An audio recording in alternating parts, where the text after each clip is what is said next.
Écoutons l'évangile de Jésus-Christ selon saint Jean. C'était après la mort de Jésus, le soir du premier jour de la semaine.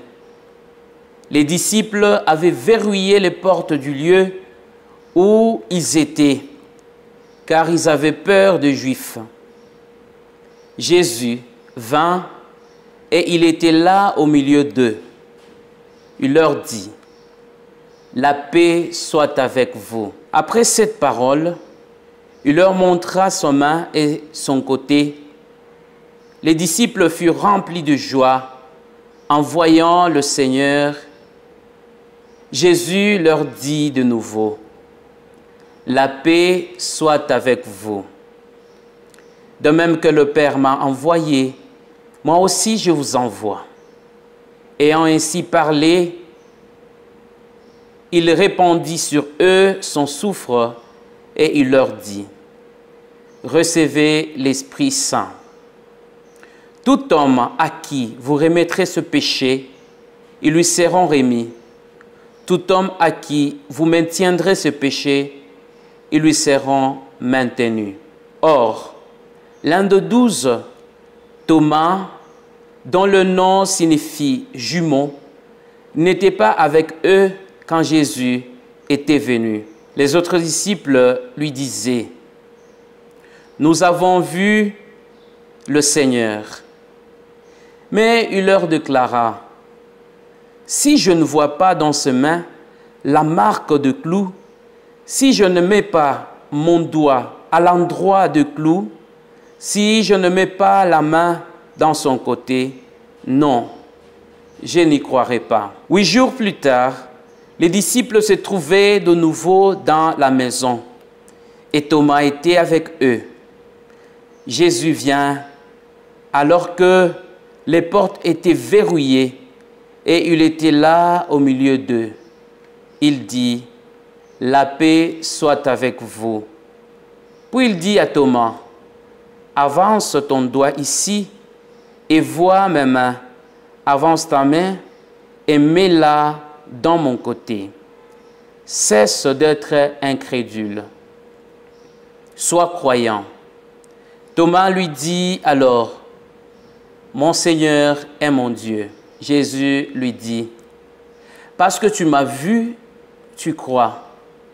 Heureux ceux qui croient sans avoir vu. » Il y a encore beaucoup d'autres signes que Jésus avait fait en présence des disciples et qui ne sont pas mis par écrit dans ces livres. Mais ceux-ci y ont été mis afin que vous croyiez que Jésus est le Messie, le Fils de Dieu, et afin que, par votre foi, vous ayez la vie en son nom.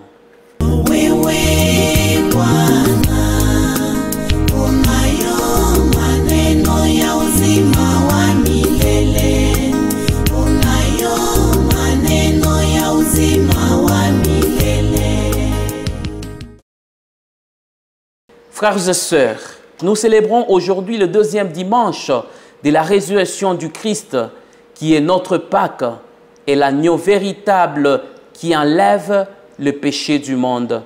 Car en mourant, il a détruit notre mort et en ressuscitant, il nous a rendu la vie.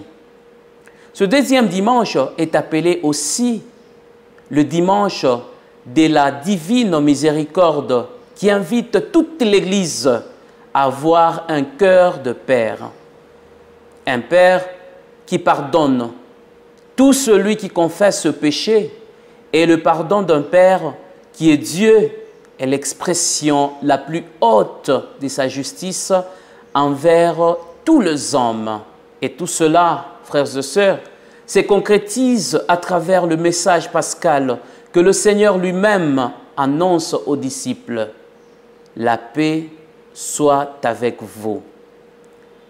Réfugiés dans un endroit secret, claustrés, cachés dans une chambre haute, les disciples frémissaient de peur des Juifs. Le Seigneur vient, se tient au milieu d'eux et leur dit: « La paix soit avec vous. » Alors nous comprendrons qu'aujourd'hui, le message évangélique est que par sa miséricorde divine, Jésus lui-même nous annonce et nous donne la paix. Par sa miséricorde divine, nous avons la paix. La bonne nouvelle, c'est la paix. La paix dans le monde, la paix dans ton pays, la paix dans ta famille, la paix dans tes entreprises. Dieu ne veut pas la guerre. Dieu veut la paix. Et donc, il invite tout le monde à travailler pour la paix, à être des artisans de paix, à travailler pour la consolidation de la paix dans le monde et dans le milieu où chacun vit. Face au monde blessé par le péché, face à l'Église secouée parfois par le tribalisme, face à la famille dépassée par la famine, face au peuple anéanti par la pauvreté et la misère causée par la guerre, Dieu se révèle dans le Christ ressuscité pour nous apporter la consolation et la paix. Frères et sœurs, faisons donc l'expérience avec le Christ ressuscité, car il ne suffit pas seulement de dire qu'il est vivant, qu'il est ressuscité, mais de faire l'expérience avec lui par notre façon de vivre. Et cela va témoigner que le Christ est ressuscité dans notre vie, il est ressuscité dans votre vie. Le Christ lui-même s'approche à nous après sa résurrection des différentes apparitions. Tout d'abord, il apparaît à Marie, Madeleine. Il va apparaître aux autres femmes. Il va apparaître aux disciples de Maïs, attristés par la disparition de leur maître. Il va apparaître aux 11 disciples.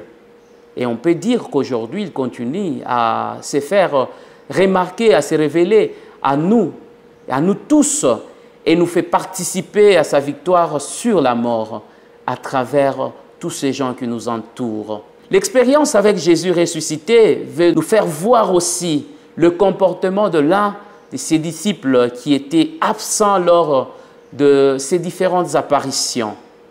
Il s'agit plus directement de Thomas. En voyant le comportement de Thomas par rapport à l'apparition de Jésus aux autres disciples, il nous laisse deux enseignements. D'un côté, Thomas, voulant certifier, expérimenter lui-même le Christ ressuscité, tombe dans l'incrédulité. Voilà pourquoi il est même reproché par Jésus lui-même. Parce que tu m'as vu et tu crois. Heureux ceux qui croient sans avoir vu. De l'autre côté, frères et sœurs, par cette incrédulité de Thomas, il nous fait ressortir le désir de toujours chercher le Christ et de faire l'expérience personnelle avec lui. Alors que les autres disciples lui disaient « Nous avons vu le Seigneur ». Et nous comprendrons par là que Thomas doutait. Parce qu'ils ont vu le Seigneur, pourquoi pas moi?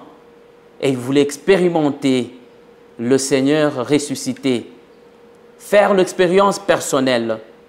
Et on comprend que ce sont eux qui ont reçu la paix en premier, pas Thomas, ou nous pouvons dire pas moi, pas nous. C'est en ce moment qu'il leur déclara, « Si je ne vois pas dans ses mains la marque de clou, si je ne mets pas mon doigt à l'endroit du clou et la main dans son côté, non, je n'y croirai pas. » Thomas avait expérimenté alors, en ce sens, non pas le plaid de la souffrance du Christ, mais de la victoire. Dans Jésus ressuscité, frères et sœurs, la marque de clou n'est plus la marque de la souffrance, mais elle devient seule de la victoire. Dans sa divine miséricorde, le Seigneur aujourd'hui, il nous montre le pouvoir du pardon qui s'adresse à tous les hommes. Si vous pardonnez, tout ce que vous aurez à pardonner sur terre sera aussi pardonné là-bas. Et tout ce que vous aurez à lier sur terre seront aussi liés là au ciel. Mais en tout cela, le Seigneur nous invite à la miséricorde, au pardon, et plus spécialement à vivre dans le Christ ressuscité. C'est celui qui nous apporte la joie, frères et sœurs. Heureux ceux qui ont vu le ressuscité. Restez toujours fidèles à sa parole et bon dimanche de la divine miséricorde à tous. Oui, oui,